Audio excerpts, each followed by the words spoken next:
Hi, guys, and welcome to another episode of Lauren Rumpler Productions. So today I want to talk to you about a status that I recently posted and what that has inspired. So the status read, "Okay, moment of clarity, my life is awesome. Think about it. I live a life most people would dream about. I have no 9 to 5 bullshit. I live in the freest state in America. I travel mostly whenever I want. I have time to spend hours at the gym. I study badass martial arts under world-class trainers. On the side, I run a podcast and a YouTube channel, and I'm changing lives and influencing people. I'm friends with some of the coolest people in the movement, and I have the most romantic life a girl could ask for. Lovers, boyfriends, all of it.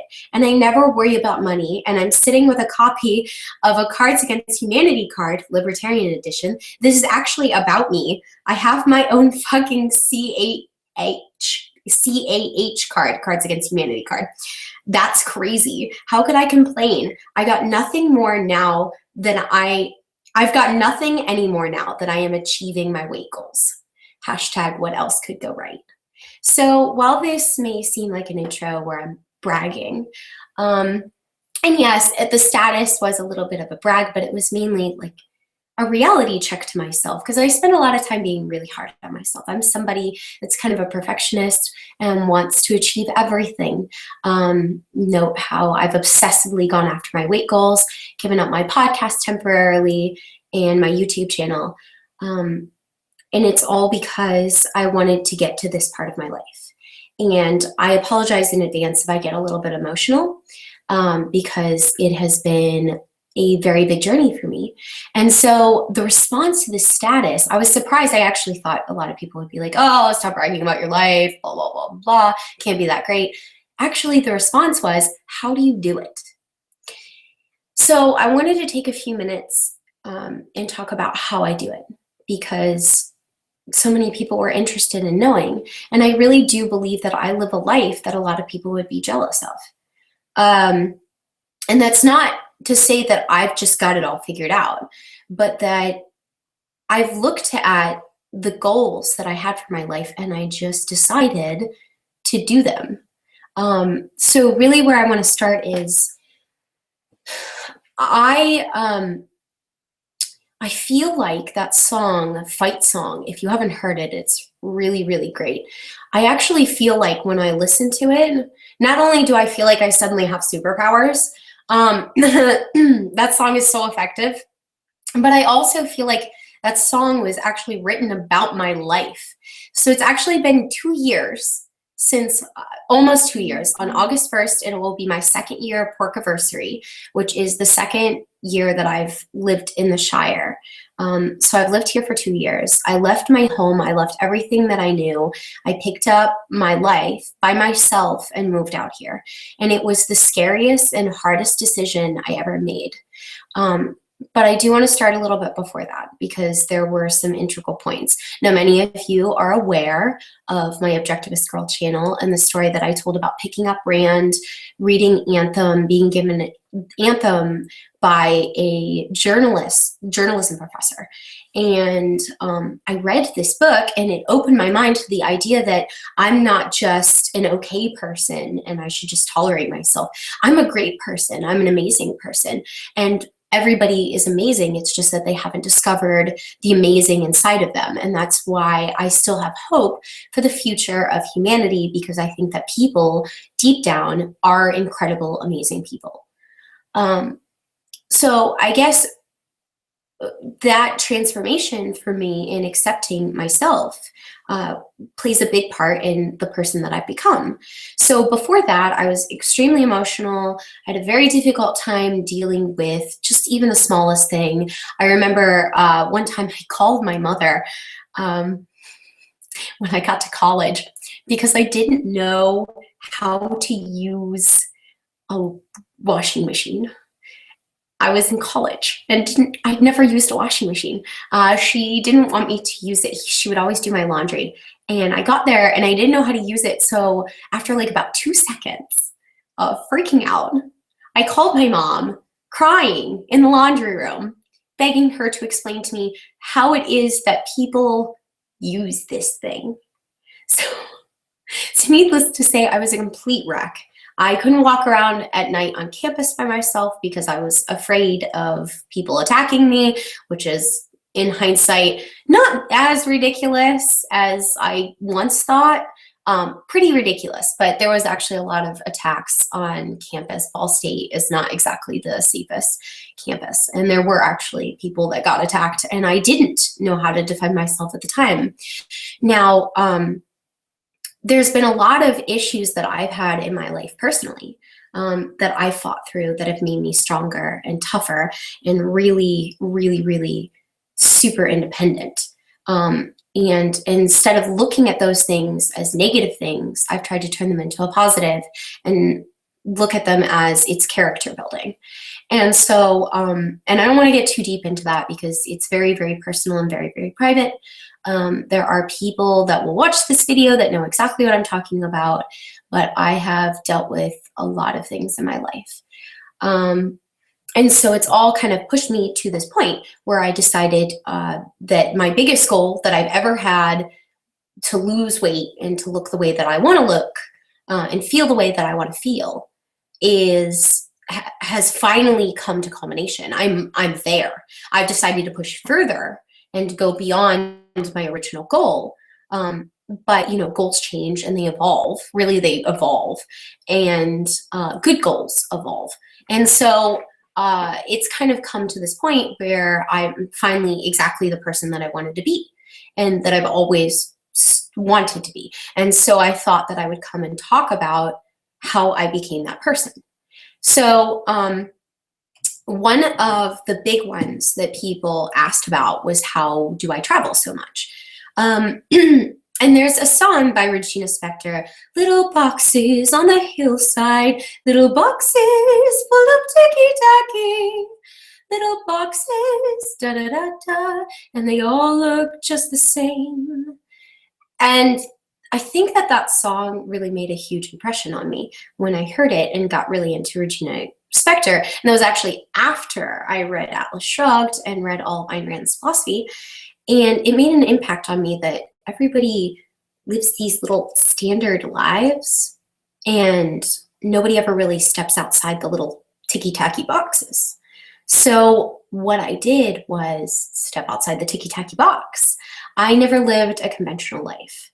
I worked really strange jobs, which I'm not going to go into, but at one point I was working for Amazon, doing the really late, like 10-hour shifts, 11, I think it's like 11 hours on the floor as a picker. And if anybody's been a picker for Amazon, it hurts so bad. And by the end of it, you just want to die. And I actually thought this would get me into shape. It did a little bit, but ultimately, I think it really just taught me the value of hard work, because as you could probably tell from the dishwasher or the washing machine story, and dishes was a whole nother adventure for me when I got to college. But you can tell from that story that I grew up a little bit spoiled, and that's not my parents' fault, but it really could have ended up turning me into kind of a spoiled brat.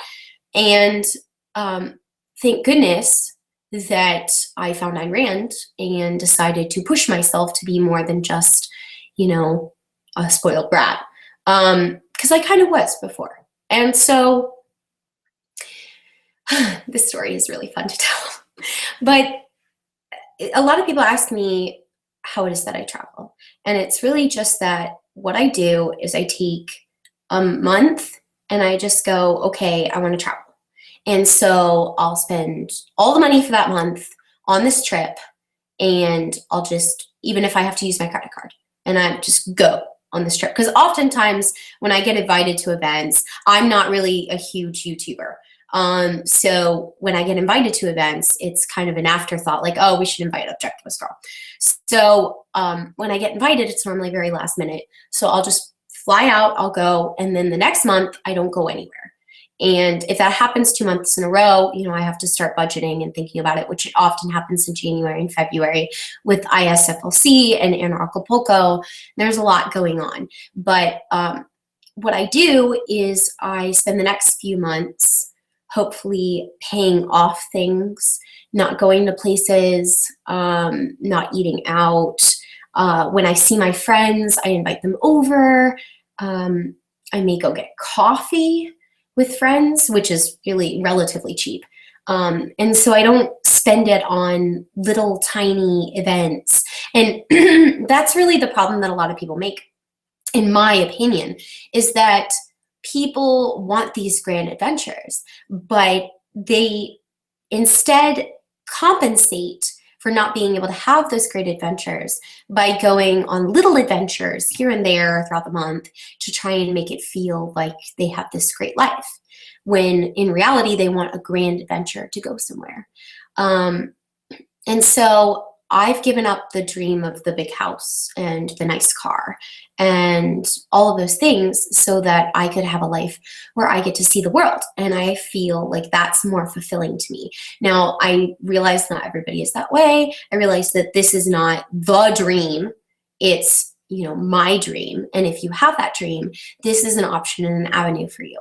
Just save for a few months and go to the places that you want to go. And if you need to pay stuff off later, then pay it off later. And that's the thing. People spend so much time obsessing over money because people have driven it, society has driven it into your head that money is this thing that you're supposed to use for certain purposes. Money is there to serve your life. You work hard for that money. And so if you need to advance a little bit to be able to do the things that you want to do that. Don't be afraid. Don't live your life in fear of debt.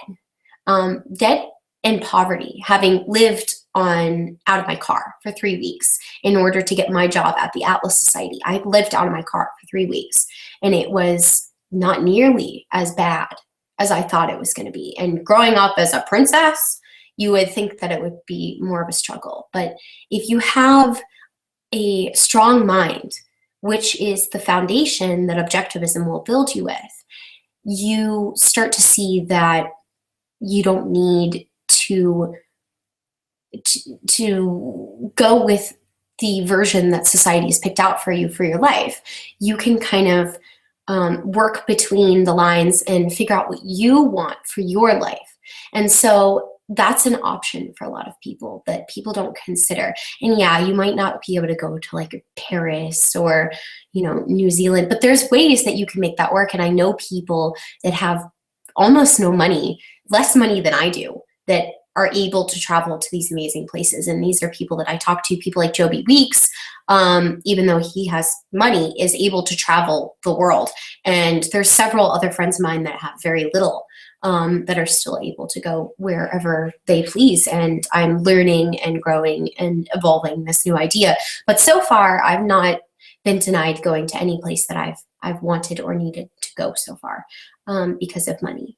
So I'm somebody that grew up with a lot of anxiety and dealt with a lot of anxiety throughout my life. I'm a very innately anxious person, and I have to fight that a lot. But I have fought that, and it has been beneficial to my life to give up that anxiety so that I could feel the freedom that I feel when I'm able to just travel and do as I please. So I put that anxiety aside and I enjoy my trip, and then I deal with whatever needs to be dealt with when I get home, instead of just spending my whole life living in a little ticky-tacky box.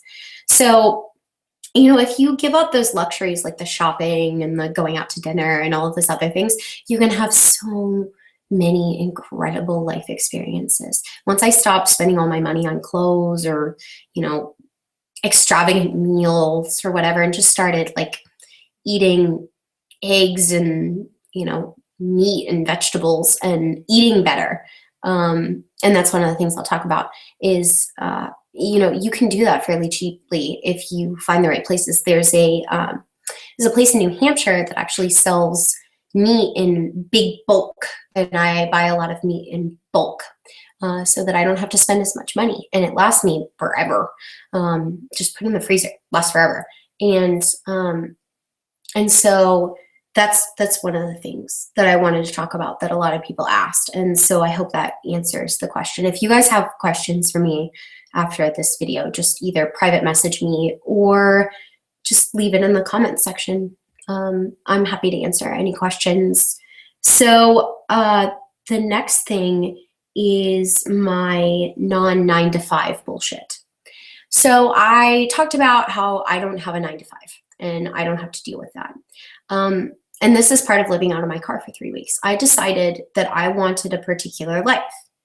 And I went and got it. And this is the 2 years since I've left my home. I left a 5-year relationship so that I could move out to New Hampshire and pursue this job, this specific job. A lot of people play it safe. They work up the corporate ladder. They spend so much time pushing themselves through a business that they don't even really want to be a part of, just so that they can get criteria to get a job. Instead of doing this, I went the unconventional route. I started a YouTube channel. I lived out of my car. I moved states. And basically, I just showed my boss that I want this more than anything in the world. And more than safety or shelter or food, I want this. And when he saw that drive, I mean, how can you say no to somebody that's that driven to get that job? You can't. It's impossible, because you know that there's nobody that's going to apply themselves harder at that job when you give it to them. And I'd like to say that he's happy with the hire, but I can't speak for him. But I still have my job, so it's got to tell you something. But I decided instead, and even my family and most of my friends thought I was crazy for just moving out here and a lot of people move out here for the Free State Project. I didn't move out here for the Free State Project. I actually don't spend a lot of time at the Free State Project because I spend most of my time doing something that I find to be a little bit more productive. But that's one of the things I'll get into a little bit later. So I decided I wanted this job. I left my home. I left my family. I left my friends. I left my relationship, which was the hardest one, because I still love him so much, and we're still together. But we've been struggling through, well, not struggling. I wouldn't say it's that hard. We make it pretty easy because we're so connected. But ultimately, I have been making a distance relationship last with somebody that I thought I was going to spend the rest of my life with. And this is part of those ticky-tacky boxes, is that women grow up in a society oftentimes where they're taught that the way that they're supposed to do things is they're supposed to find a guy and get married and yada, yada, yada, yada, yada, and ticky-tacky box. And, this is pushed through Disney, this is pushed through parents, this is pushed through many, many different filters. And I have watched my friends on Facebook get married over and over and over again, and get divorced over and over again, and have children over and over again.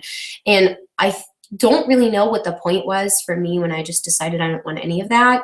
But that really was the next step for me, as I decided I don't want any of that, because to me, that's a ticky-tacky box. And I understand people that are satisfied with that life. That's fine, and you should do what makes you happy. But for people that have that little inkling of doubt of, is it really for me to just get married and that's it?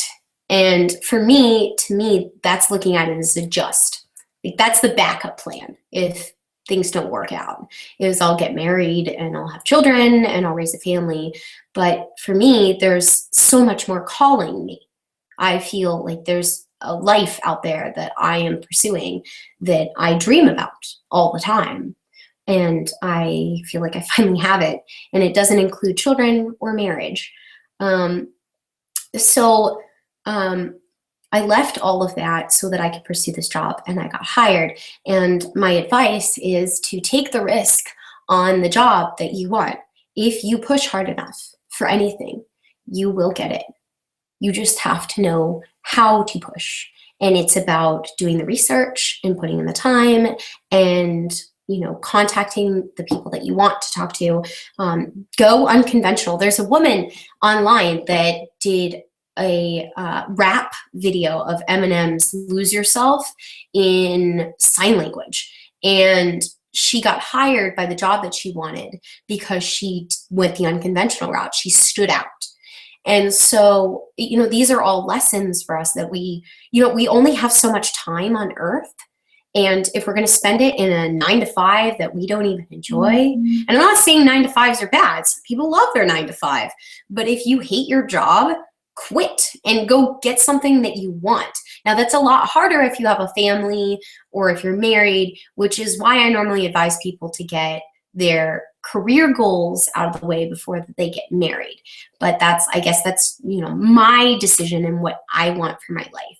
And that would be my best advice. If you want to have that dream job, I would wait to get married and have children at least children, before you decide, and even getting married. If I had married Matthew, I wouldn't be here because I would need to work that out with him, and I would have to agree with him on where to move. And that isn't the life I want for myself. I don't want to have to go, is it okay for me will you go and move to this place with me? And he didn't want that, so I would have been forcing him here. And I didn't want to stay there, and so he would have been forcing me to stay there, and we would have ended up having to get the marriage completely, get rid of the contract and get a divorce and everything. And that would have been horrible and devastating for both of us, because divorce is a lot of work and it's hard. And I don't want to go through that horrible, awful experience with somebody I love more than anything. I want to enjoy that person's presence. And when when we make other decisions or we stop enjoying each other's presence, we move on and we meet somebody else that we'll enjoy. So for me, marriage has never really been the right avenue. So the next thing that I talked about was living in the free state of America. I already explained how I moved to New Hampshire. It's kind of like a after effect, because I didn't really move here because of New Hampshire or because of the Free State Project. I moved here because I wanted the job, so it just kind of worked out. So I can't really brag too much about getting to live in the free estate, because I didn't really choose to move here. I just kind of fell into it. This is where the dream job was, so I moved here. I travel whenever I want. I already talked about that. I have time to spend hours at the gym, and that goes with the 9 to 5. And it's really recently, maybe like 2 weeks ago, I started really enjoying going to the gym. And what's been really cool about the whole experience actually is that I've been posting pictures on my personal page of like me at the gym and inspirational stuff. And it's funny because I thought the response would be, oh my God, you're so annoying. Please stop. You're one of those people. And I was thinking to myself, like, you're one of those people now, Lauren, that you hate. And I realized the response was actually, you are inspiring me, Lauren. Please keep doing it. And so I've kept doing it. I only did it once thinking, I just want to post this because I feel proud of myself, and because I actually have had people walk up to me, and I kid you not, they'll pull me aside and go, I actually thought you were more attractive when you were heavier. And I'm like, thank you. I have thyroid disease and I'm working my butt off to get to my weight goals, and you just demoralized me. So, and I'm very sensitive. The only thing I'm really sensitive about is my weight issues. And I realize that that's something I need to get over. And it's not very rational for me to be upset with people, but it's kind of demoralizing when people just walk up to you and go, hey, by the way, I know you've been working really hard, but all that work, that was for nothing. You don't look, you looked better before. And it's like saying, I compared it in my previous status, to telling a drunk person, I liked you better when you were an alcoholic. Or an alcoholic, I liked you better when you were drunk. And it's very demoralizing. So if you see me, please don't say that. I don't really like to hear that. It's kind of upsetting. If you think that, that's fine, but please just don't tell me. Just keep it from me. You can tell everybody else. But it's something that I'm getting over in my head. But also, hours at the gym, I decided when I was 21 that I had gained weight. I was a swimmer all through high school, and I weighed 88 pounds. So I was like this tiny little itty bitty thing that barely even existed. And I gained a ton of weight because when I went to college, I wasn't on the swim team anymore, and I decided to I decided to keep eating. And while it wasn't like a volitional decision. It was just, I just kept eating that way because I'd never learned how to eat correctly. And so what happened was I kept eating that way and I gained a ton of weight. And so when I was 21, I decided I don't really like the way I look anymore. I'm going to lose weight. And so I've been struggling with, I found out when I was 22 that I had thyroid disease. And I can't really tell you why it is that I developed thyroid disease. Part of my theory on that is actually all the chlorine that I was exposed to as a swimmer, because that can cause it. But, you know, it doesn't really matter what caused the thyroid disease. What matters is that I worked my butt off to get here, and I wasn't before, and I wasn't taking this goal seriously. And when I started doing martial arts and noticed that I'm only able to get so far with my martial arts because I can't progress as quickly as somebody who's in shape, it changed my entire attitude about working out, and I became very, very, very, very, very serious about it. And when I started doing paleo and realized how much clearer my mind is and how much better I can think, I completely stopped. I don't eat carbs anymore. They just make me feel completely mentally gone. I just don't feel like I'm clear at all. I feel completely lost. And I just keep having these moments of, you know, what were we talking about? And it's even harder for me. It's more dramatic because I've given it up for so long. And so it really just, it affects me in a very negative way.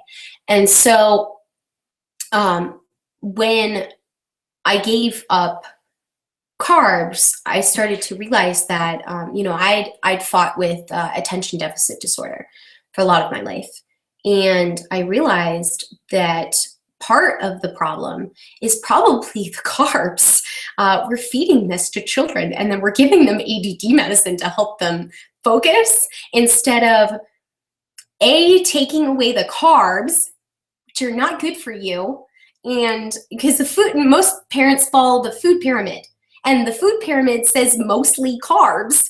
And when you're telling parents to give their children mind-altering substances, which is carbs, then on a regular basis, and it's fine if people have carbs every once in a while, but when that's the major thing that you're giving your children, I mean, you really need to rethink whether you're ready to be a parent. Because the recent research, and my personal experience with this is that you can't eat mostly carbs. It just messes with your brain. It just makes you really just not there. And so not only that, but we should be introducing our children to martial arts, because I've been doing a lot of meditation, which is much better than the ADD medicine I was taking. I stopped taking this awful mind-controlling drug, and I had a really hard time focusing for the next 3 years. I was failing all of my classes because I took myself off of this medication in college, and I was just having a really hard time focusing and paying attention. And I was still having trouble even recently. And then I decided to just start taking martial arts and doing meditation. And when I started meditating, all of those problems went away. And when I meditate in the morning, I just focus so much better, and I can see the bigger picture. And it really helps with identifying objective reality, which is something I'm going to introduce into my philosophy. So enough on that.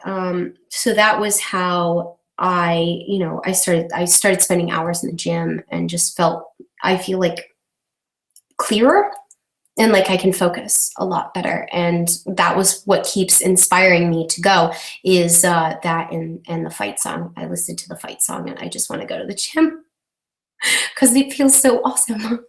And I do kickboxing, so I really connect with that song. So I study badass martial arts under world-class trainers. It's true. My trainers are some of the coolest people in the whole world. And it's funny because like a lot of martial artists, even though they're not aware of it, they're actually libertarians. It's great because they really, as people who don't, can take care of themselves and their own safety, they're normally like, why would I need the government to take care of me? I take care of myself. So they're very independent and they like their space and they're not very pro-government if you talk to them. And it cracks me up because it wasn't even me who originally brought up anarchist ideas, not anarchy, but anarchist ideas at the gym. It was like other people that were kind of like, yeah, I don't know why the government does this. I don't need them to do this. I can do this. I'm like, I'm just gonna keep my mouth shut because you're taking care of it for me. So it's great. I found this entire environment where not only are they pro-libertarian ideals, but also they're so philosophical and they're so inspirational. And I get outside this, little box that libertarians hang out in, and I get to spend time with people that are thinking about more than just Rothbard and Rand and different philosophies and ideas like Lao Tzu and several other Chinese and Japanese philosophers. And I get to really explore different ideas that are inspiring me to write my own philosophy, which is the whole goal. I want to start my own company and write my own philosophy are the only two goals I have yet to accomplish that I have at this current time. I will have more goals, don't worry. So I'm always having more goals. So, and then I run a podcast and YouTube channel, and I'm changing lives and influencing people. Not as many lives as I would like. I don't get as many views as I'd like, but I will tell you that I do feel like the people that I do inspire are amazing, and I've been getting more messages lately about things that I'm saying and videos that I'm making, and people are excited about it. And it's great to have other people excited about the things that I'm excited about. And so, and then my Cards Against Humanity card. Oh, wait, no, I skipped over friends with some of the coolest people in the libertarian movement. Yeah, I'm innately very friendly. I'm somebody that likes to just talk to people. And I really encourage you guys to just kind of get over the whole fear of talking to people because it'll really, really help you. And I get nervous too sometimes because some of these people have accomplished a lot more than I have. But one of the things that'll really help you is if when you meet like people like Adam Kokesh, you don't walk up to them and go, oh my God, I'm one of your biggest fans. I read your book like 80 times. I love you. That'll really help you if you don't do that. It might work with Adam because Adam's, Adam. But one of the things you want to do is just kind of reach out to them and talk to them as if they're just another normal human being. And it's been very easy for me to do that because I'm going to be honest with you. I started my show and I'd maybe seen like one or two other podcasts ever. And I don't think they were libertarian podcasts. I really find out who people are through meeting them. I don't actually most of the time know who's doing shows. So it's easier for me to approach some of these people because I don't have this, oh my God, this person's so famous. Especially because, I made this joke in the roast, these people are not famous. They're famous in our little tiny circle of libertarians. What are you gonna do if you actually meet like Angelina Jolie? Are you gonna faint? Because these people are just normal people that are just down for the cause. And it also really helps if you want to start your own podcast or your own YouTube channel or your own blog, and that'll really kind of help you put terms with these people. And when you say you're doing something similar, they really like to talk to you about that. I've bonded with a lot of different celebritarians by talking to them about my content, and it's refreshing for them because they don't have to deal with, oh my God, I just love you and I'm so nervous and I look like I'm gonna faint at any second. That's not how you talk to people. And I've met actual celebrities that are really cool and down to earth, as long as you don't start with, I love you so much and I love all your work and let me name like 10 movies that I've seen you in. Don't do that. It freaks people out. And by the way, men in the libertarian movement, it also freaks women out when you do that, when you get all panicky, because then they feel panicky. It's like a mirroring technique. But that's not really what this video is about. I'm not going to give man advice because, you know, I only have so much interaction with men, which doesn't really jive with my next point, which is I have the most romantic life a girl could ask for, lovers, boyfriends, all of it. I don't put contracts on my relationships. My boyfriends do what they want. I do what I want. And it's, for me, I don't, you know, I don't know what other people want, but for me, that's what I want. I want to feel free in every aspect of my life. And I don't feel free when I'm confined to one person and I have to do certain things and I have to go certain places with them. And you know, for me, polyamory was another step towards my own personal liberty. And so when I meet somebody that I, you know, enjoy my time with and I'm really connecting with, I am able to, you know, have that kind of physical experience if I'd like to have it. And so it's a very freeing feeling to know that I can just do what I want.